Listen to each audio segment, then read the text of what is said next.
భక్తుణ్ణి రక్షించుకోవడానికి ఈశ్వరుడు జోక్యం చేసుకుంటాడు. ఆయన ఎలా జోక్యం చేసుకుంటాడో మనకి తెలియదు. ఒక్కొక్కసారి బహుముందుగానే జోక్యం చేసుకుంటాడు, వచ్చేది తెలుస్తుంది కాబట్టి అడ్డుకట్ట వేసి నించుంటాడు. మనకి తెలియవు ఆయన యొక్క కృత్యములు. భక్తుణ్ణి మాత్రం ఆదుకుని తీరుతాడు ఈశ్వరుడు. నన్ను నమ్మండి అంతే, అంతకన్నా నేను చెప్పలేను. ఒక సమస్యని ఇచ్చే ముందు మనం సమస్య వచ్చాక ఆలోచిస్తాం. భగవంతుణ్ణి నమ్ముకున్న వాడి గురించి పరమేశ్వరుడు సమస్య ఇవ్వడానికి ముందు వాడికి పరిష్కారం ఎలా చూపించాలని ఆలోచిస్తాడు. నన్ను నమ్ముకునున్నవాడు వాడు పాడైతే, అందుకే భాగవతంలో అష్టమ స్కంధంలో అంటాడు, వాడు నా కొరకు రక్షింపవలయువాడు. వాడి కోసం వాడిని నేను రక్షించట్లేదు, నా కోసం రక్షిస్తున్నా.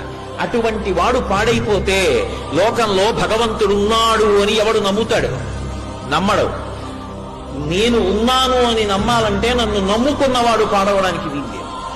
వాడి కోసం రక్షించట్లేదు, నా కోసం రక్షిస్తూ